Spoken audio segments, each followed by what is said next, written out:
La vida secreta de Carlo en la Nueva York de los 70. Carlo caminaba por las calles de Nueva York en los 70, una ciudad vibrante y peligrosa. Los neones iluminaban su rostro mientras la música disco invadía cada rincón.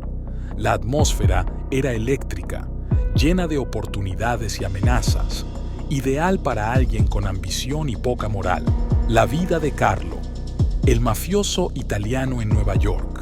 Una historia de poder, traición y crimen en la ciudad que nunca duerme. Susurra secretos y revela verdades ocultas sobre uno de los personajes más enigmáticos de la mafia italiana en América. ¿Quién era Carlo y cómo llegó a ser uno de los mafiosos más temidos de Nueva York?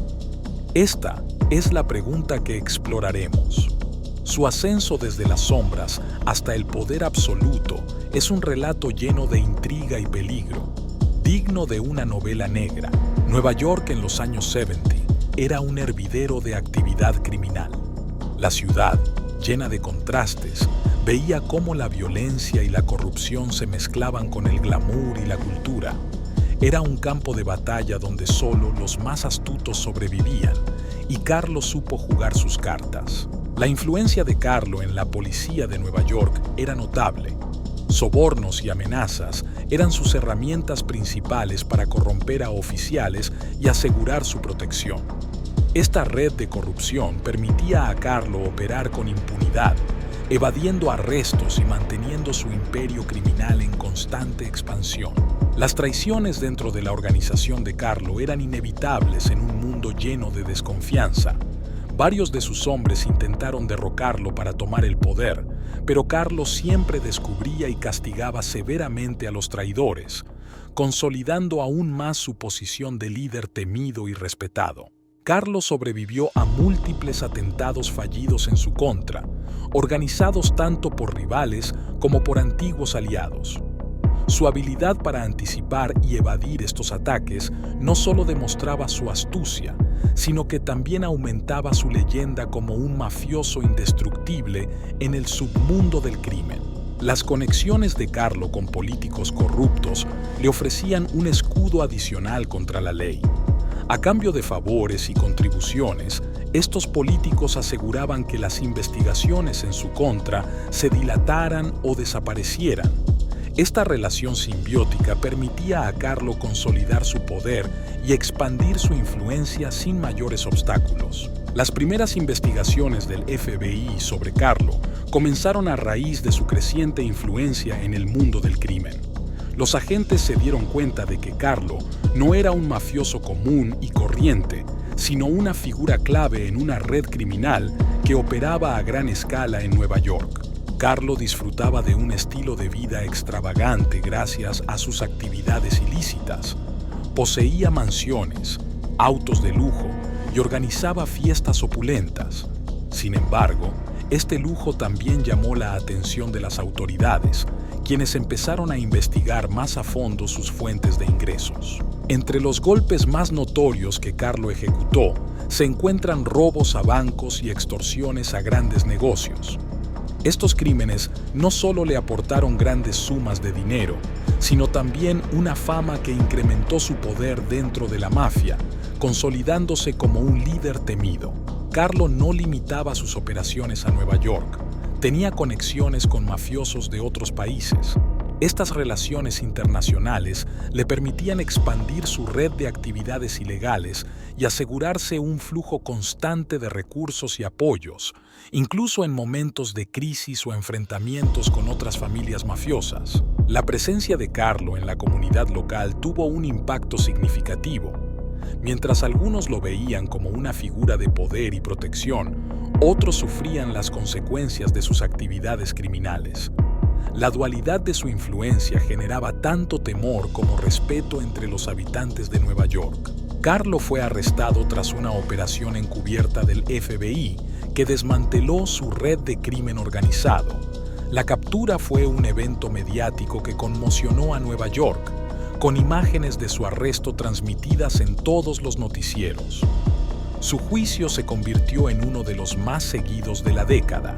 En el tribunal, la defensa de Carlo empleó estrategias legales ingeniosas, intentando desacreditar las pruebas presentadas por la fiscalía. Testigos clave fueron llamados a testificar y el proceso se alargó durante meses. Sin embargo, la evidencia acumulada era abrumadora y los testimonios en su contra fueron contundentes. Finalmente, Carlo fue condenado a cadena perpetua sin posibilidad de libertad condicional. La sentencia fue vista como una victoria para las autoridades y un golpe devastador para la mafia. La comunidad, dividida entre el temor y el alivio, vio cómo uno de sus personajes más infames era encerrado. En prisión, Carlo se adaptó rápidamente al entorno carcelario.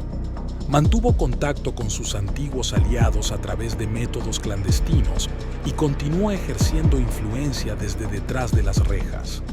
Su vida en prisión fue relativamente cómoda, gracias a sobornos y favores que compraba con sus aún abundantes recursos. A lo largo de su encarcelamiento, Carlo intentó rehabilitarse, participando en programas educativos y religiosos. Sin embargo, sus raíces en el crimen eran profundas y las tentaciones constantes. Aunque hubo momentos de aparente redención, nunca pudo escapar completamente del mundo ilegal que había ayudado a construir. La muerte de Carlo estuvo rodeada de misterio y controversia. Tras años de intriga, finalmente fue hallado sin vida en su celda. Algunos creen que fue un ajuste de cuentas, mientras que otros piensan que fue una muerte natural. Su fallecimiento marcó el fin de una era en la mafia neoyorquina. El legado de Carlo sigue vivo en las calles de Nueva York. Para algunos, es recordado como un hombre temido y respetado. Para otros, como un villano que sembró el caos. Su influencia todavía se percibe en las historias y leyendas que circulan en Little Italy. La figura de Carlo ha sido inmortalizada en la cultura popular. Películas, series de televisión y libros se han inspirado en su vida. Su carácter complejo y su ascenso en el bajo mundo han cautivado a escritores y cineastas, convirtiéndolo en un icono del crimen organizado. Personas que conocieron a Carlo han compartido sus historias en entrevistas exclusivas. Amigos, enemigos y antiguos socios han ofrecido sus perspectivas, pintando un retrato multifacético de un hombre que vivió al límite. Estas voces ayudan a entender mejor quién era realmente Carlo y cómo impactó sus vidas. El perfil psicológico de Carlo revela una mente astuta y calculadora. Sus decisiones frías y precisas le permitieron ascender en la jerarquía mafiosa. Sin embargo, también muestra una personalidad marcada por la desconfianza y la paranoia, características que terminaron definiendo su trágico destino. La vida de Carlo y su impacto en Nueva York nos ofrece una perspectiva única sobre el poder y la influencia de la mafia en la ciudad. A través de su historia, podemos comprender mejor cómo estas organizaciones criminales moldearon la sociedad y la economía local durante décadas. Las lecciones que se pueden extraer de la vida de Carlo son profundas y variadas. Desde la importancia de las conexiones personales hasta las consecuencias de vivir una vida al margen de la ley, su historia sirve como un recordatorio de los peligros y tentaciones del mundo del crimen organizado. En resumen, la vida de Carlo es un testimonio de los altos y bajos de una existencia marcada por el crimen y la ambición. Sus acciones dejaron una huella indeleble en la historia de Nueva York y su legado sigue siendo objeto de estudio y fascinación. Queremos agradecer a todas las fuentes y colaboradores que hicieron posible esta investigación. Sin su valiosa contribución y testimonio, no habríamos podido armar un relato tan detallado y preciso sobre la vida y el impacto de Carlo en Nueva York. Si te ha gustado este video y quieres saber más sobre historias similares, no olvides suscribirte a nuestro canal. Nos encantaría conocer tus opiniones y comentarios, así que no dudes en dejar tus impresiones y compartir este contenido con tus amigos.